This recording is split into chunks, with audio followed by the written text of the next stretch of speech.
Bonjour frères et sœurs, je suis l'apôtre Dondon Symphorien à Sherbrooke, Québec, Canada. Donc j'aimerais en cette journée vous entretenir sur un sujet qui touche la vision que nous avons reçue pour l'année 2019, à savoir la vision qui a un volet de pivot, c'est-à-dire l'aigle et le lion. C'est-à-dire que l'année passée, en 2018, nous avons vu que le Seigneur nous a montré que l'année 2018 est une année de l'aigle royal, prophétique.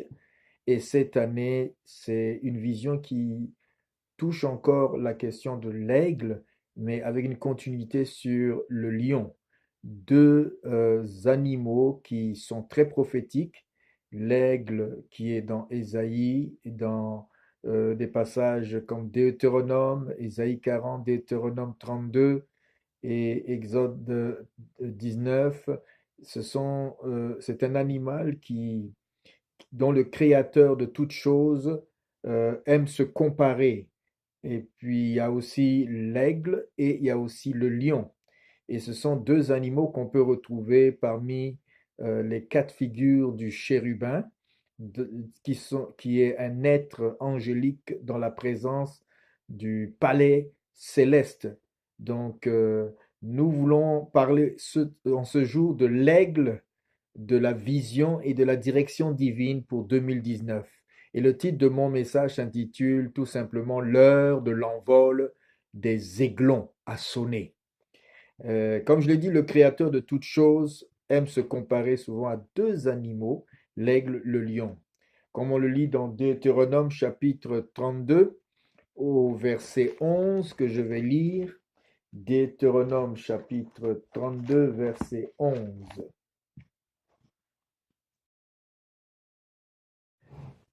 Alors, il est dit dans Deutéronome 32 verset 25, 32, pardon, verset 11. Il est dit ceci: pareil à l'aigle qui éveille sa couvée, voltige sur ses petits, déploie ses ailes, les prend, les porte sur ses plumes. L'Éternel seul a conduit son peuple, et il n'y avait avec lui aucun Dieu étranger. Il l'a fait monter sur les hauteurs du pays, et Israël a mangé les fruits des champs. Il lui a fait sucer le miel du rocher, l'huile qui sort du rocher plus dur, la crème des vaches et le lait des brebis avec la graisse des agneaux, etc., etc. Et tu as bu le sang du raisin, le vin. Israël est devenu gras et il a regimbé. Alors, Dieu, en quelque sorte, dans le livre de Deutéronome, qui est une seconde mention de la loi par Moïse. On appelle ça le cantique de Moïse. Encore, il a chanté un premier cantique qui était avec Myriam lors de la sortie d'Égypte. Et voici Moïse de nouveau à l'heure de son départ et dans ce qu'on peut appeler la gloire, c'est-à-dire un retour à l'heure de sa mort, un retour auprès du Père. On voit que Moïse apprend un cantique au peuple de Dieu et il va comparer Dieu qui les a conduits depuis l'Égypte jusqu'à la frontière de la terre promise. Moïse ne pourra pas voir la terre promise car Dieu lui a interdit, donc il devra la voir de loin, mais il apprend un cantique qui est très instructif à son peuple et il compare Dieu qui les a conduits à un aigle qui éveille sa couvée. Alors, comme l'aigle qui éveille sa couvée, Israël a été conduit, porté par Dieu, comme l'aigle porte ses petits aiglons. Dieu les a conduits dans un règne, comme il est décrit au verset 11, 12, 13, dans un règne d'exploit, un règne de fortune illimitée. Hein? C'est-à-dire que Dieu leur a fait goûter des choses extraordinaires durant tout ce périple jusqu'à l'entrée de la terre promise. Il les a conduits dans des lieux élevés, dit Moïse. Le Créateur se compare donc ici à l'aigle. Nous aussi, nous pouvons nous comparer en tant que créés, être à l'image de Dieu, de notre Créateur, aussi à des aigles, parce qu'il est dit dans Ésaïe 40, verset 31, que tous ceux qui se confient en l'Éternel renouvellent leur force comme des aigles. Donc, nous sommes comparés à des aigles, comme des aigles, et Dieu aussi est comparé à un aigle. Alors, le Créateur se compare à un aigle, nous pouvons nous comparer à un aigle. Tout aigle, je peux dire, commence sa carrière comme un aiglon, qui est le petit de l'aigle. Et la mère aigle est chargée de conduire cet aiglon vers sa destinée à partir de sa naissance. Un aiglon est nourri par la mère et quand le père s'en va chasser la nourriture, la mère va veiller sur les petits aiglons. Une fois que l'aigle père a ramené la nourriture à la maison, alors elle est chargée de pouvoir partager aux aiglons cette nourriture. Alors, cette façon de nourrir l'aiglon va durer pendant pratiquement 3 mois et après, l'aiglon devra commencer à se débrouiller.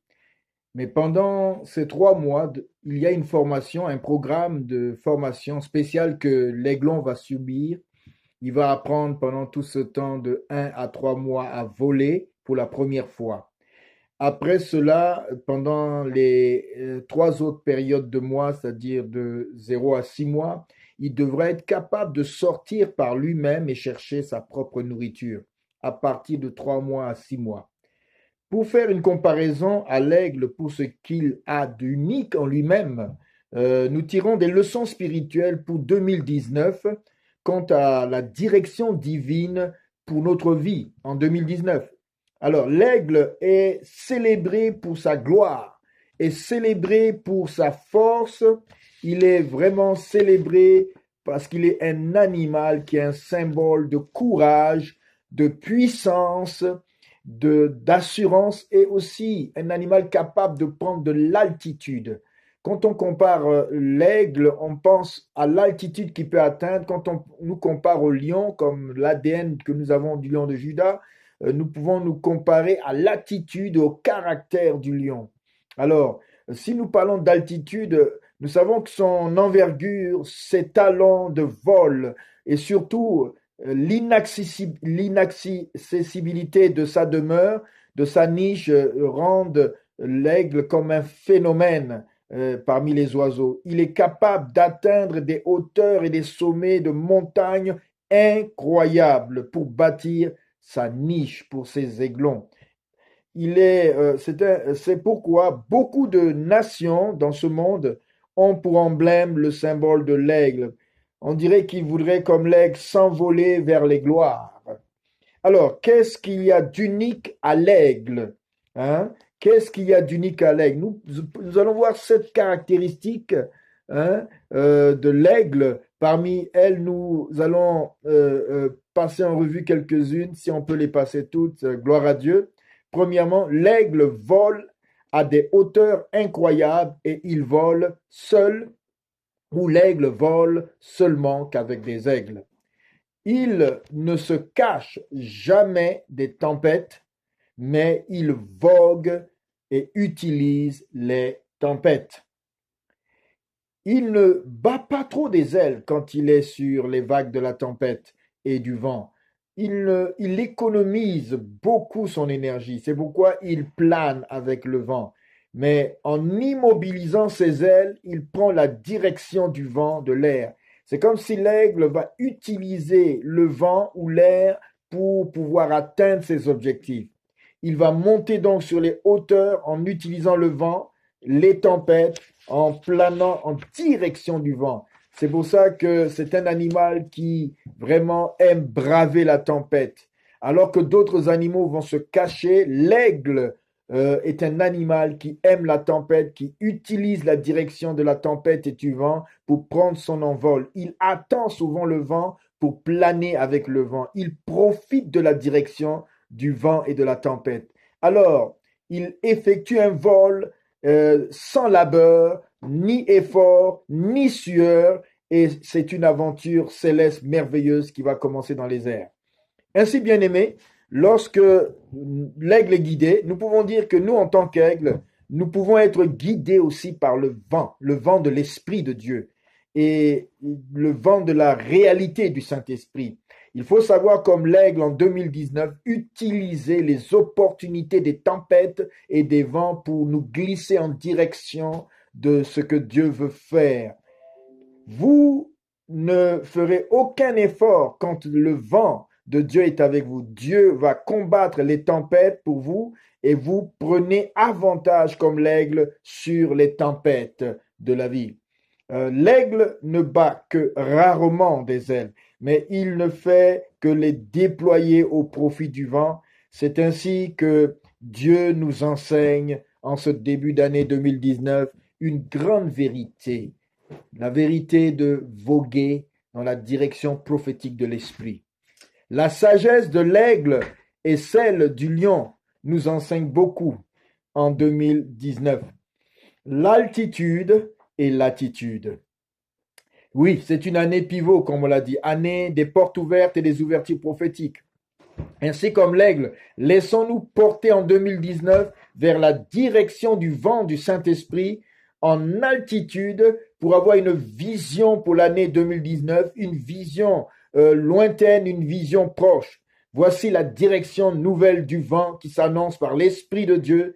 Voici le temps favorable pour le peuple de Dieu. Profitons de cette année 2019 avec des portes qui nous sont ouvertes pour aller dans la direction du vent du Saint-Esprit, le vent et les tempêtes qui vont détruire peut-être certains oiseaux, mais le vent et les tempêtes ne peuvent détruire l'aigle royal. Il sait en profiter et cela lui donne de la splendeur et une splendeur que nous connaissons légendaire. L'aigle aime la tempête, l'aigle prendre avantage sur le vent. Et nous pouvons dire que nous, en tant qu'aigle royal, nous pouvons prendre avantage sur le vent de l'esprit et sur les tempêtes de la vie pour nous élever plus haut dans les airs à des altitudes que seul l'aigle royal peut atteindre. Alléluia. La deuxième chose, c'est que l'aigle jeûne 40 jours par an, dit-on, pour se renouveler et renouveler surtout ses anciennes plumes qu'il doit retirer pendant ces 40 jours où il va normalement se nourrir, si possible, d'eau et de miel, dit-on.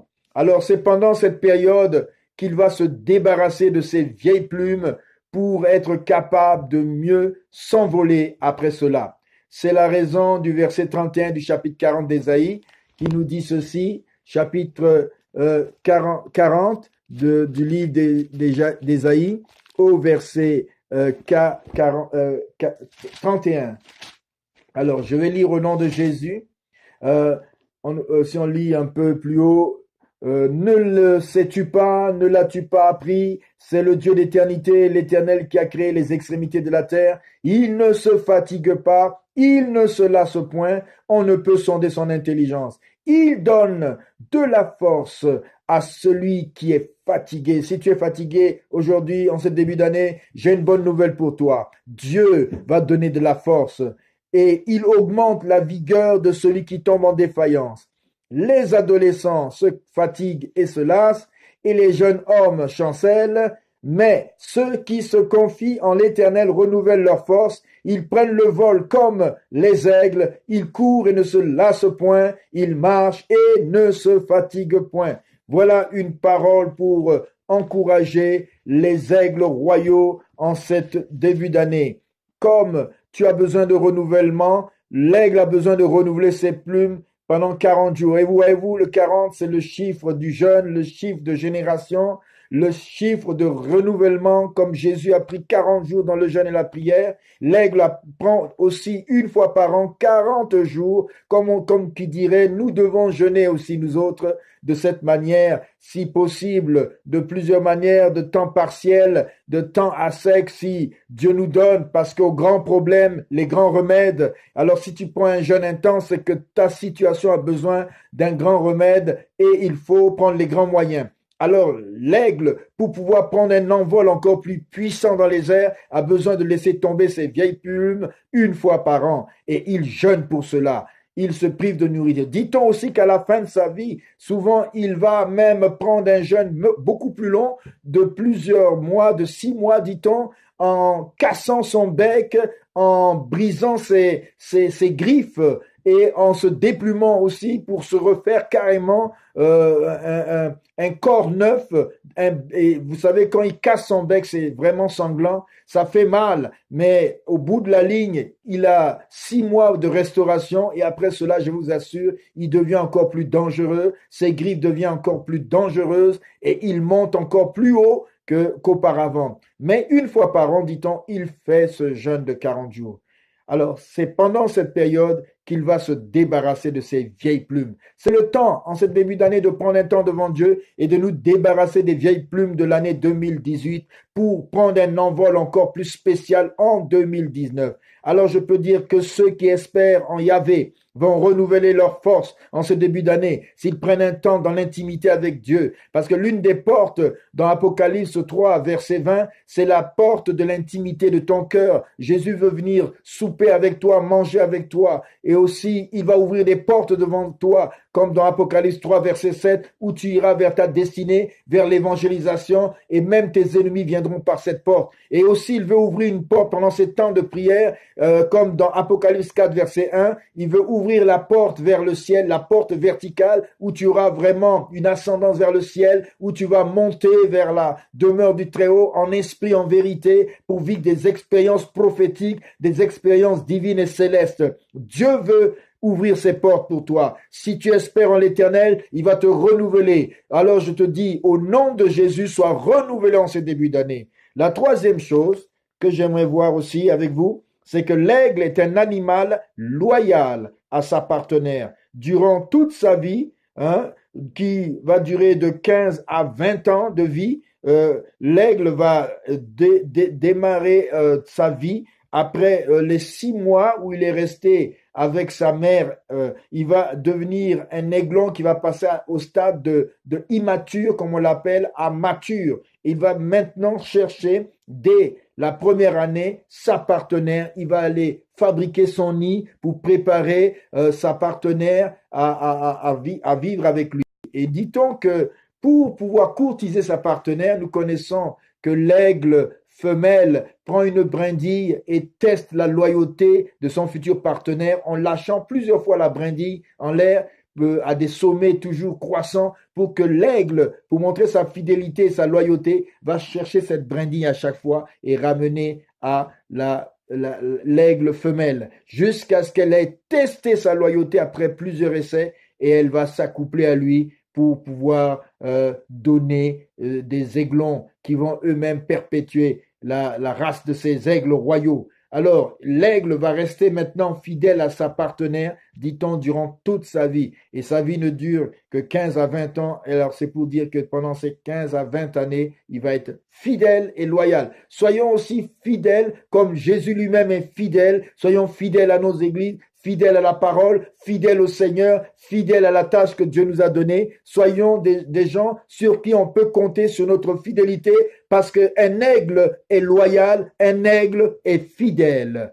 Alors, l'autre chose, le quatrième point que j'aimerais développer, c'est que le test, le premier test d'envol des aiglons est un risque, mais aussi une nécessité importante pour le développement de l'aiglon.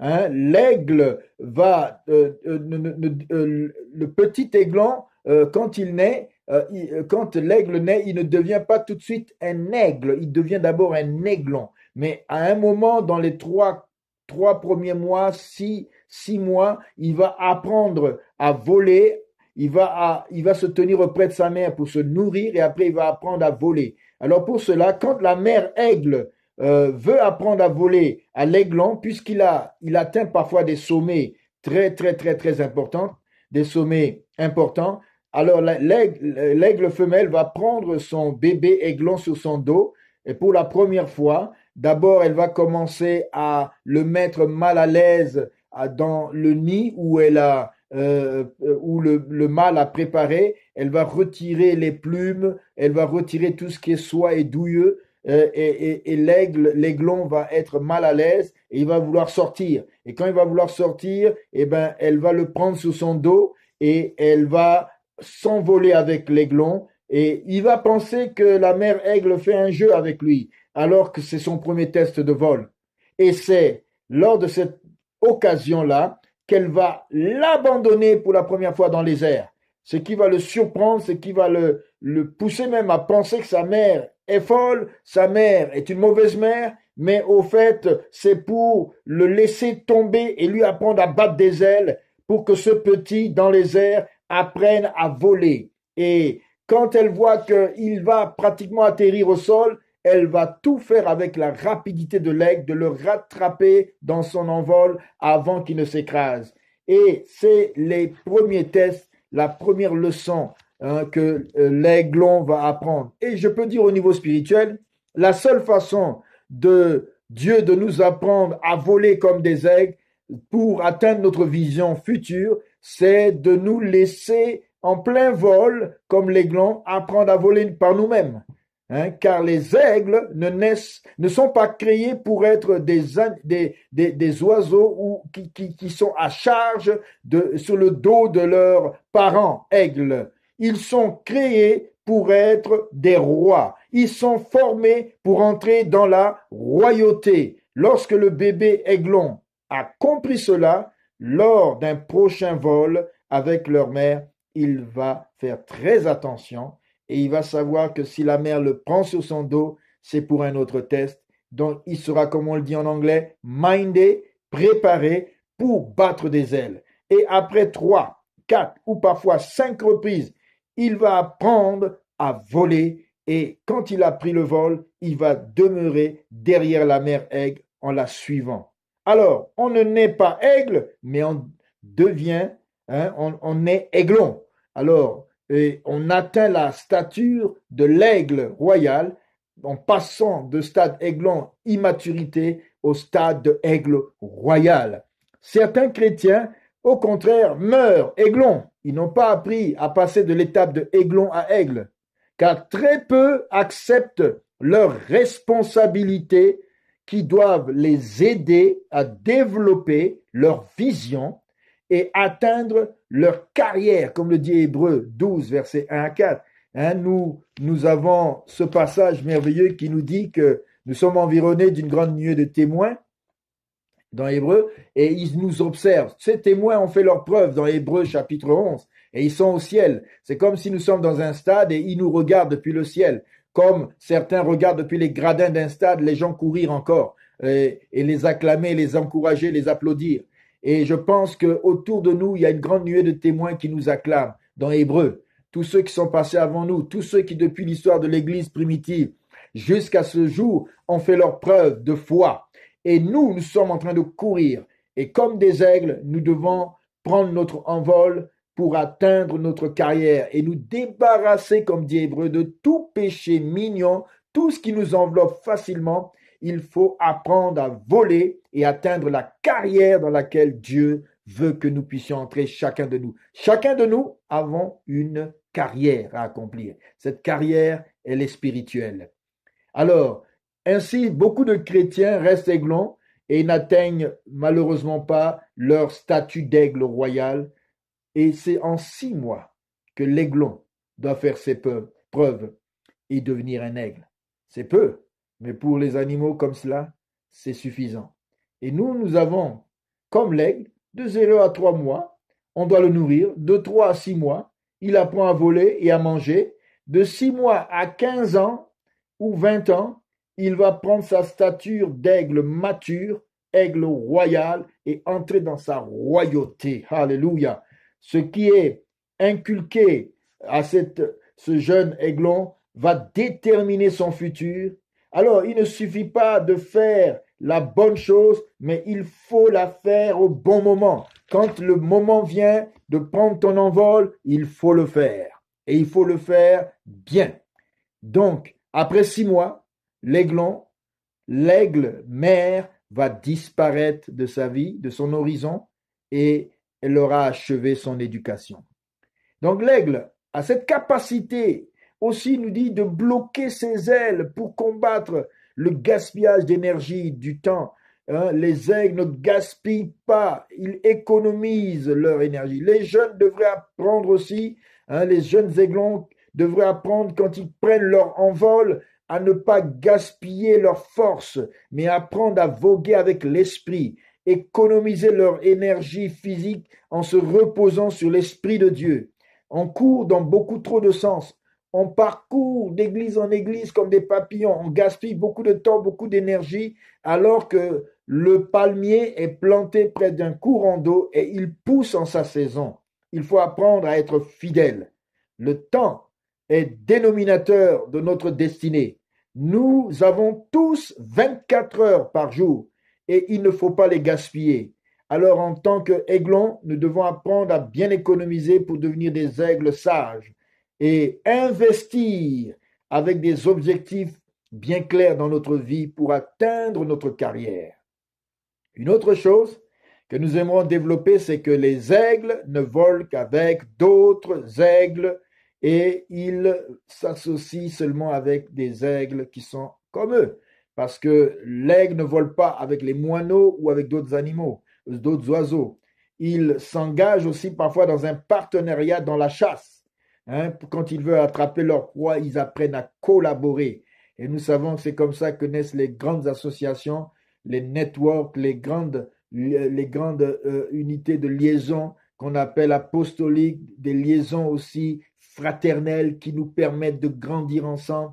Aujourd'hui, nous sommes à l'âge où les gens dans les grandes firmes s'associent. Les chrétiens aussi devraient viser la même chose, savoir s'associer en tant qu'aiglons à voguer dans la même direction. Alléluia, dans la conduite du vent. Ça va garantir notre destinée.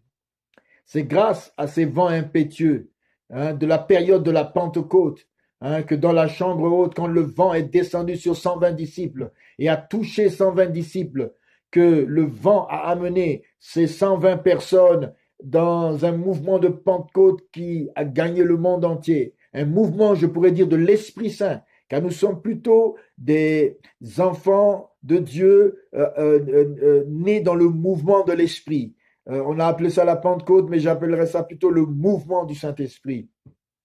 Ce mouvement, c'était le vent impétueux qui a soufflé à la Pentecôte, qui a enflammé la vie des disciples. Que Dieu nous donne d'être enflammés en ce début d'année. Comme le dit Romains 8, soyez conduits par l'Esprit et vous n'accomplirez pas les désirs de la chair. Soyez conduits, tous ceux qui sont enfants de Dieu sont conduits par l'Esprit de Dieu, dit Romains 8, 14. Soyons donc conduits par le vent de l'Esprit en cette année. Laissons-nous guider, voguer par le vent de l'Esprit, sans effort, sans sueur. Vous allez voir, nous allons réaliser des exploits cette année. Apprenez à prendre du temps comme les 40 jours à renouveler vos plumes spirituelles. L'aigle est un oiseau, enfin, visionnaire, grâce à ce qu'on appelle les fauvéas que Dieu lui a dotés. Ce sont des capacités qu'il a en tant qu'oiseau par ses yeux de voir 3 fois mieux que l'homme à plusieurs kilomètres. L'homme n'a qu'un fauvéa. C'est pourquoi il ne peut pas voir ce qui est infiniment trop petit, mais l'aigle peut, avec une vision infiniment petite, télescopique, de voir de loin et aussi une vision qui lui agrandit les objets. Alors, nous avons cette capacité aussi au niveau spirituel, qu'on appelle les fauvéas spirituels, de voir de loin, comme l'aigle, tout ce qui est objectif, tout ce qui est à atteindre. L'aigle a une capacité visuelle donc incroyable. Un adage dit que seuls les tonneaux vides font beaucoup de bruit. Mais quand tu es associé à l'action de l'esprit, tu ne fais pas de bruit. Tu atteins tes objectifs. Tu sais voir, prévoir de loin ce qui arrive. Et nous savons que l'aigle nous donne des grandes leçons. L'aigle préfère un environnement calme parce que l'aigle est un animal qui a besoin de quiétude et quand il surveille son territoire pour visionner ce qu'il a à faire. L'aigle prépare toujours son nid et toujours près des courants d'eau. Il faut savoir cela. Une dernière chose, c'est que l'aigle ne mange que de la viande fraîche. Tout ce qui est viande pourrie et autres, l'aigle n'en a pas besoin. C'est pour ça que nous devons renouveler nos forces avec la nourriture spirituelle qui est toujours fraîche pour pouvoir avoir la capacité de l'aigle de fonctionner avec une nourriture fraîche.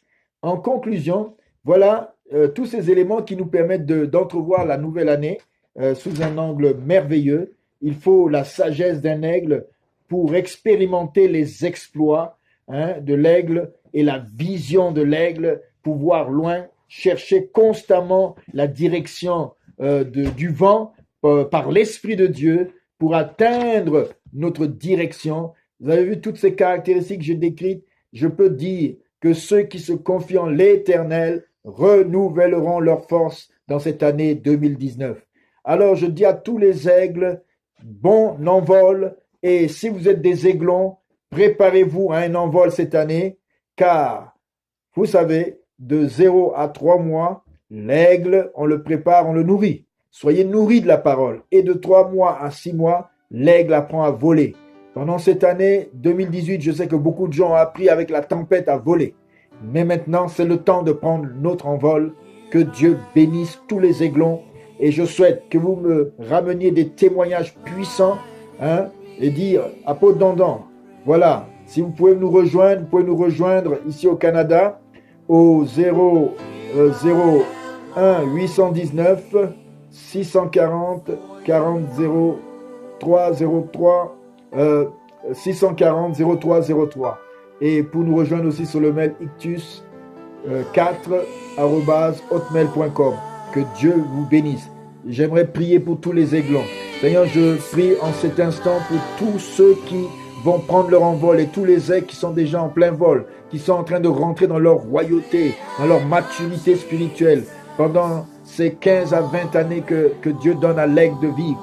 Seigneur, nous ne savons pas quand est-ce que tu reviens, mais je prie que non seulement nous soyons des lions, mais des aigles, et que, Seigneur, chaque aigle, chaque aiglon puisse prendre son envol et chaque aigle puisse s'élever encore plus haut. Et je bénis tous ceux qui sont fatigués en ce début d'année, que tu renouvelles leur force, que tu les fortifies, que tu les bénisses, que tu leur donnes de nouvelles plumes, et que comme l'aigle qui se renouvelle pendant 40 jours, que beaucoup se renouvellent dans le jeûne et la prière, et puissent prendre un envol percutant, et qu'ils percutent des sommets incroyables. Et je suis en train d'entrevoir de nouveaux aigles dans l'horizon spirituel de l'Église. Je suis en train d'entrevoir dans les églises, je suis en train d'entrevoir dans la mission, je suis en train d'entrevoir dans la vie spirituelle de plusieurs, un envol percutant, un envol fulgurant, un envol puissant dans des hauteurs, une attitude incroyable qu'ils sont en train de prendre et de rejoindre les espaces spirituels de l'Esprit Saint dans les hauteurs pour dominer et de combattre comme l'aigle a l'habitude de combattre. Quand il saisit sa proie, un serpent par exemple, il le lâche dans les hauteurs. Il amène son combat souvent dans les niveaux des hauteurs, là où il peut vaincre Satan, dans les lieux célestes. Oui, ce n'est pas dans la chair, mais dans les lieux célestes, que nous puissions apprendre à monter notre combat au niveau spirituel, pour que Dieu prenne le relais. Je bénis tous les aiglons, je bénis tous les aigles royaux. Et maintenant, Seigneur, c'est l'année de l'aigle royal et du lion. Que l'année, Seigneur, puisse donner l'opportunité à tous les aiglons de devenir des aigles royaux, et à tous ceux qui sont de l'ADN du lion de Juda de devenir des gens qui, avec une voix rugissante, car l'autorité du lion réside dans sa voix et son attitude, son caractère définit son territoire. Et je prie que beaucoup de ceux qui sont de l'ADN du lion de Juda puissent rugir en cette fin d'année, puissent rugir en cette début d'année, puissent rugir au loin, que l'on sache qui ils sont, qu'ils dominent sur leur territoire, qu'ils prennent l'envol de l'aigle royal et qu'ils atteignent des sommets et des altitudes spirituelles en cette année, et qu'ils puissent dire: Seigneur, merci pour l'expérience glorieuse que tu nous as donnée d'être un aigle royal. Au nom de Jésus, Amen. Et je dis à tous, nous vous aimons et nous disons Shabbat Shalom à tous nos bien-aimés aigles royaux ou aiglons qui sont prêts à prendre leur envol. Au nom de Jésus, Amen.